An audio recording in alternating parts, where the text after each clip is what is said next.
Coach, what's going to slow you guys down? Just ourselves. I told the guys after Riverside, I just want them to continue to remember that their biggest opponent are themselves, and I think we're the only team that can get on our own way if we keep doing what we're doing.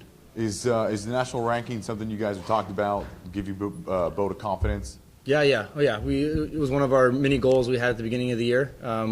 One was to get ranked because at the beginning of the year we weren't, and then top 50 was another big goal and a big milestone for us. And I'm hoping that with tomorrow's rankings that come out tomorrow, that we'll be inside the top 50. But certainly not our focus. It's a nice thing to have. We just our biggest focus is wanting to play our best tennis here in about 2 weeks, going down to Palm Springs where we've had some success in the past. So we're going to continue to focus on that and continue to work towards that. Any adjustments, any things you'd like to see tweaked moving forward? I think our doubles play has to continue to just get a little bit better on courts 2 and 3. I think number one, doubles is playing as good as any team I've ever coached, or as good as any team I think is playing right now in the entire country. I'd like to see them be able to play anybody, from the number one ranked team, to the 100th ranked team. But we do got to get us a little bit better at 2 and 3 doubles, specifically start putting a few more returns in the court and making our opponents work a little bit harder to hold serve. So we're going to try to focus on that in practice this week, get back to basics a little bit, and hopefully translate that to the weekend's match against Davis. Yeah, Coach, is there anything you've seen in these past this 5-match winning streak that's stuck out to you improvement-wise? Or? Yeah, just how hard my guys compete on every ball. It's something that we talk about in practice a lot. Tennis, especially modern tennis, the points are so long, and you have to be able to play offense and then defense and then back to offense, and you have to know how to move on the court the right way. And I think our guys are at a fitness level and, more importantly, an understanding of how to move on the court and take the right angles to certain balls, and I feel that we're doing that a little bit better than some of the other teams that we've played. So we're going to continue to try to focus on that in our singles, just the athletic part of the sport, and that's the movement. And a lot of that is effort. Some of it's understanding of how to do it and competing with yourself to be able to do it for 3.5 hours throughout a whole match. Mm-hmm. You mentioned those two sophomores at number one doubles in the strides that they've taken this year, but I was looking at Naveen Beasley, a senior, 9-2 at number 5 singles. Is that just kind of that overall depth that you need to win these types of matches? Yeah, Naveen has so much experience. Last year at the conference tournament, he clinched both of our matches in the semifinals and the finals, and he's just he's such a great kid who, since the day he's come to Cal Poly, has embodied everything that a student athlete should be.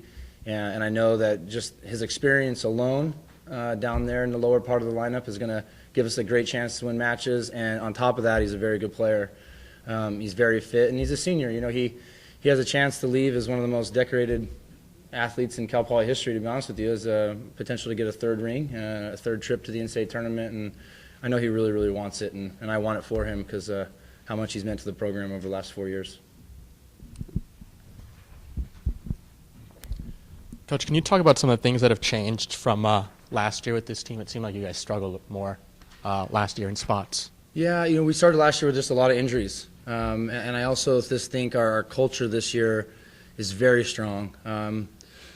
Last year it took us a while for the entire team, for everybody to really buy into the selfless aspect of our program, which is something that's hard in an individual sport like tennis to get kids to buy into, because for the majority of their life they're playing the sport on an individual basis, traveling on their own and private coaching, and then when you get to college you have to really learn how to be a team. Sometimes as a coach you have kids that fight that, because to a certain extent to be a good tennis player you have to be a little selfish, with your nutrition and your style of play and your focus out there on the court. But I think this year we have all 10 guys on board with what it takes to be a great team when you walk out there on the court, and then also how to compete as a team as the match goes on. If you go to one of our matches, you'll hear the guys supporting each other in between points and as they walk to changeovers, and playing with a lot of camaraderie and a lot of fire. And some teams don't do that, and I think that that's the difference between our team this year compared to our team last year, is we just didn't figure that out last year until the final week of the season, which was a good time to figure it out, but I think it's better to figure it out in January and February and play the whole year with that understanding. In a sport that is, when people devote their whole lives to it, how much is recruiting and how much is coaching? It's a lot of both, and I still don't know if I have the right balance. I think my first year as a head coach, I just kind of showed up to work every day and just reacted. Like, should I be developing my players and working on their Development, should I be recruiting? I think the biggest thing to recruiting success is you have to find the kids that not only can play the sport at a high level, but kind of what I alluded to, are willing to play in a program where the coach and the players focus a little bit more on how to build a strong team and less on technical development and individual development. And certainly we do a lot of that. You have to in a sport like tennis, where there's different styles of play and different body types determine how certain players should be coached and how they should play. But recruiting is extremely important because I think you have to find the kids that have the character that are going to be willing to sacrifice and be a little selfless. But there's no science to that. I've struck out on recruits. I've hit home runs with recruits, and I've gotten lucky with recruits. And I think this team is a combination of that. I got some great kids, and I've got some great players. And you've got some players that have improved during their tenure at Pauly? Yeah, I mean, I think the athlete of the week is a great example. Corey Pang, who just got nominated earlier this morning and won the award for Cal Poly Athlete of the Week, was a walk-on last year. You know, to be honest with you, he knocked on my door during one of these spring tours and said, "Hey, Coach, I got into Cal Poly. I'd love to play tennis. Can you come watch me play?"